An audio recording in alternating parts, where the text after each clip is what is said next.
Thank you. Just it's the same that the speakers already speak. Still, I want to, as a chair, I need to summarize a bit. Yes, thank you for a nice presentation for the presenters.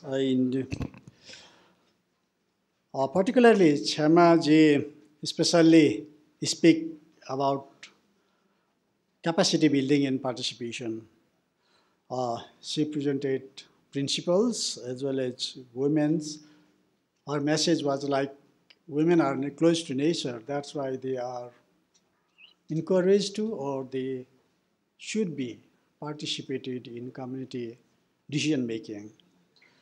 I have one opinion. I read somewhere, I don't remember currently the author's name, but one of the Bangladeshi women said, while questioning herself, why wild plants are flowering, blooming. And her answer was, they lack masters. Wild plants lack masters, that's why they bloom according to the harmony with nature. Seasonal rhythms of nature, they follow seasonal rhythms. In the same way, participation, if it is not restricted or if it is not guided, women have a capacity to do very big things because they respect circular leadership, circular cheering, like it lacks hierarchical decision making. They promote participatory decision making. That's why it's very good to have in the community development and making community resilient to any sort of natural events, social events, as well as economic events. She also noted the challenges. Still, I feel a bit there are some sort of manipulative participation, representative participation, who physically participate as a woman, but they'll represent masculine decision-making profile. We need to be aware of that. We need to discourage that type of decision-making. They are encouraged to do something or make some sort of decision which is not in their own favor. We can say administrative leaders or political leaders, they are women, but they don't make decision in favor of women. Next presentation was about risk perception or risk related to glacier lakes. Shravan Kumar Sharma ji presented. He presented overall scenario of Nepal and especially focused on the environmental migrants as well as emerging issues of glacier lake outburst flooding. And it is because Himalaya is more sensitive to temperature. It's just a couple of lines that makes melt or froze. If the ice is cold enough, it is too strong. If it is just a few lines dropped, then it becomes melted and too weak, too fragile, that cannot hold water. Then we need to face the devastating floods. He also presented some sort of opportunity as a policy making level as well as in community level. Still, there are some sort of issue like Nepal and other poor countries who are contributing quite little in the global climate change because of little production of CO2. However, they are the topmost vulnerable countries to the effect of climate change. That we need to understand and seek alternatives or seek adaptation measures so that we could survive. Another issue he raised is political instability makes it difficult to implement the things that are already existed. Policy has been passed, but its translation into practice is lacking. It is shadowed by political instability. That was his presentation. And if he would have been included that community has a different meaning to the change. Community doesn't interpret like science. Community interpret based on their context. What context they are in, based on that change is defined. If it was been included, the presentation would have been even stronger or even fine. Maybe when you make a paper, you can include this issue also.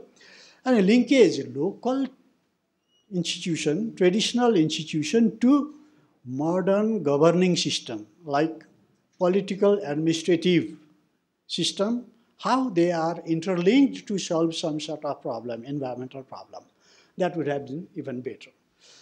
And the third presentation was Chiranjeevi Pokhra sir, Dr. Chiranjeevi Pokhra, Annapurna conservation. Central meaning of his presentation was that people within ecosystem is possible, conservation with people is possible, and that can be replicated to other conservation area, other park management. We have read a lot about park-people conflict. But in the sense of ACAP management, we found harmonious relationship between conservation and livelihood system of people. That's why if we engage people's participation in conservation, then livelihood would be flourished. In the same way, other economic activities can be installed, as well as people will be happy, as well as ecosystem will be restored. This is the central meaning. Still, there is some sort of elements, challenges. Like we hear sometimes that rhetoric of participation. Is it really successful? The implementing, we need to be check and balance. We as an implementing agency or actor, we show ourselves as a success. But there might have been some sort of learnings.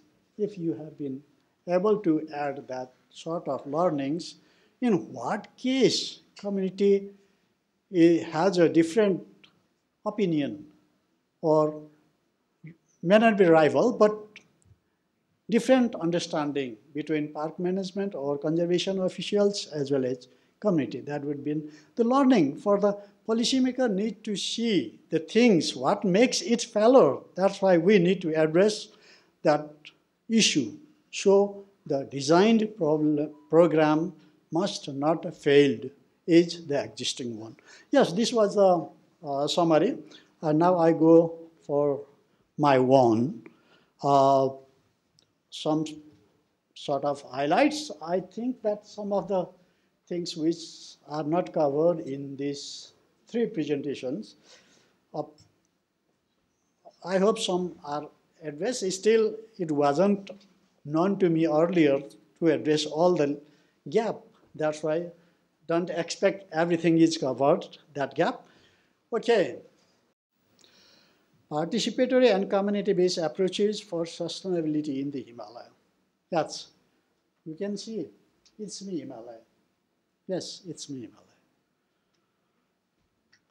Himalaya, peace, challenge, then ambition, then leadership. More than almost half of the population is leading by Himalaya. It's a big ambition in front of you, and it's a challenge as well as you can close your eyes when you see really the snow-peaked mountains. But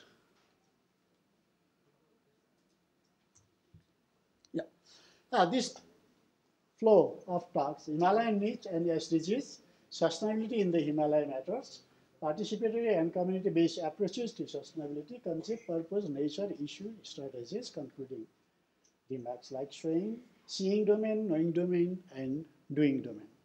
And I will present a case also. Yeah, diversity is the characteristics of Himalaya. Highly dynamic, young, standing, above plate boundaries. Every time it's shaking, then we cannot find the yogurt next day. Steering and steering and steering, there is no way it will be frozen. And another big challenge is snowing in the melting season that lacks proper study of climate change. We cannot analyze the ice core from the Himalaya. That's why how it was in the past we cannot say. And in the same way, many places is inaccessible for research. And high slope gradient always pulling downward. Young rivers and within the heavy rainfall season of 2 months. Above all shores, life-saving water for multi-billions of population. This is full of geo-environmental, socio-cultural, political, institutional, as well as techno-economic diversities, not only in geographic or environmental diversity. There are many things which cannot be generalized, or in other words, Himalaya defies generalization. And don't generalize Himalaya only as a big high tall mountains. It's all the region that is north from the Indo-Gangetic Plain is Himalaya. And the SDG partnership. Many people say that there are 17 SDGs. I reject that. SDGs are 16 plus 1. Partnership is to achieve that 16. This is the methodology. 17th is a methodology, not a goal. The Himalayan environment defies any kind of generalization because of internal diversity within it. You can see, oh yeah, this Himalaya and that Himalaya. Can you find difference? This dark green is normally northern or northwestern slope where solar radiation is too little. This is black one or blue, dark blue one is melted Himalaya because of climate change. Yes, snowing area has been melted, but non-snowing area because of rock or shadow of lights that is not melted but lacking solar radiation. Issue of the Himalaya are interconnected. This means when you are in the solar radiation area, it means south face or north face or within 50 meters or difference, 50 meters of spatial distance, you will find a drastic change. That's why we cannot generalize. And in the same way, just above the 100 meter, you can find different thing. We cannot generalize. That's why Himalaya is most complex thing that exists, not only in the, all mountain system doesn't have this sort of characteristics. Himalaya system and other mountain systems are different. The concept of development is multidimensional in the same way. That's why we have 16 issues. If that 16 issues has been addressed, then we can say our society is developed. Development needs new definition. Yes, I reject this. Not fully reject, who cares if I reject? This is UN SDGs. But still, I have some sort of opinion about redefining development. It is, even people say capability approach, gross national happiness, or human development. These are the most recent development measures, but still there are other issues that development needs to address. It is about limitless happiness, only for child. Happiness is not allowed for the young people, or means adult people. For adult, efforts and innovation, and for seniors, life satisfaction. That is development. If a society enjoys limitless happiness for the children, all the youths are making efforts for innovations, and people, senior age people, are life satisfied. Oh, I did that much of thing. We can sometimes hear that from the retired veterans, war stories. They are fully satisfied with their life. Yes, seniors should be that sort of healthy. This means there are many things that address development. Yes, SDGs 17 means 16 plus 1.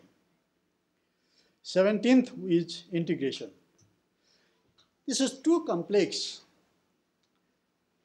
Nothing is independent. Nothing is independent. We were 21 active members from around the world to work to identify the interlinkage among the SDGs. Few of the presentations before of lunch session has shown some of the integrations. Still, that is too much. We work 1.5 years. It's a volunteer work. We analyze many literature, and we create a pivot table, and UN help us to create this network map. And this is too complex that everything is interlinked with everything. That's why development itself is not a simple thing. It means all the SDGs are interlinked. So either we need a big push in different areas, or we need huge resources to address everything at a time. Sustainable Himalaya matters because preserve wide range of biodiversity is already came, socio-cultural diversity come, ecosystem services. And up to now, since yesterday, we are talking about ecosystem ecology. Himalayan ecology, Himalayan ecosystem. That is not enough. We need to talk about social ecosystem or social ecology.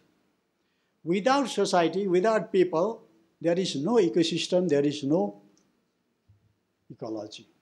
Social ecosystem need to be understood as a micro-social unit of production. It's a household. It has one social ecosystem that creates the livelihood for a household. Redefine sustainability. Yes, this is the big thing. Sustainable and sustainable. What we were expecting since the history of 60s movement, environmentalism, was sustainability. But our common future created sustainability. That's the problem. And for sustainability is economic development for affluent group. Why we need to be affluent? That's the central question against the sustainability. Sustainability is to consume as much as possible without hampering environment. It means grow, harvest, eat. Grow, harvest, eat. But sustainability is live to survive, consume to survive, not survive to consume. Live in harmony with nature. Respect each of the vibration, rhythms of nature. Harmony means low octane as well as high octane has the same recognition, same meaning. They don't have a bigger thing or smaller thing. Yes, and Bandana Shiva said hijacked our term. Sustainability in hijacked. Yes, I will go first. So redefine sustainability. Himalaya cannot afford sustainability. In this way, participatory community approach is to make people's voice heard, not to make attendance, not to count head, not to count body, not to volunteer the action. Action can be done by the paid laborer. Main thing is who makes decision, whether they have access to decision or not. That matters in participation. Act in a group, order, influence, stimulate direct outcomes of development, recognize coexistence of community members. One's following participation must not hinder his or progress of. If someone is not participate, he or she must not be hindered. Purpose, need assessment, development planning, mobilization, empowerment, promotion, meaning, these are the purpose. Nature, mostly based on indigenous knowledge. Recognize the Himalayan diversities, like use time-based knowledge, time-tested knowledge, use citizen science, use emic approach, internal approach, and make people, community feel that they need to do something. Sustain in link with people's everyday life, interlink to everything in the container, local environment. Issue, the higher level of exposure and sensitivity of system to endogenous to exogenous drivers, social ecological vulnerability despite a rich knowledge of ecosystem services, ecosystem-based adaptation. They are rich in knowledge, but they are not practicing. It means capacity to increasing capacity to adaptation is prime thing. Himalaya needs integrated adaptation policy to increase the resilience of socio-ecological system and make Himalaya sustainable. And strategy, what? Awareness, many suggest, but not effective, because knowing is not doing. Understand the socio-ecological system. Empowerment of communities so they know, recognize their need, extend people's expectations, and encourage them to dream big, or they can do. Make them, they can do. Understand them, they can do. Create interdisciplinary dialogue in research output and policy implications. Triangulated hybrid methodology can see the things from different perspectives and address them. Science for people, community promotion for citizen science. Design and implement hazard prevention and protection strategies. Enable, establish and practice early warning system. These are going. Provide knowledge on endogenous, exogenous drivers, pressure, change, associate them with the institution that is implementing both formal and informal institution, functionalize local councils, and adopt socio-ecological perspective in adaptation planning. Yes, these are, and concluding, seeing domain, knowing domain, and doing domain, community participation. Passive participation is versus active or exercising power, yet which more? Power over, power to, power with, and power within. We expect, we need power within, but at least power with is okay. We need to avoid power over and power to model of exercising power. These are masculine power structure which are not harmonious. These are hierarchical. Preferably, where hierarchical masculine model of power, authoritarian power model is practiced, participation won't be trustable. Yeah, just a case, doing is this one. Knowing is very rich. People community is very rich, knowing, but doing is completed. And doing is very little. Yes, these are the doing. Less than 10% or something else are doing. This means if people know something, they doesn't practice unless they are seriously think that is needed. Okay, that's the end. Thank you. Thank you for your patience. A bit of longer. Sorry.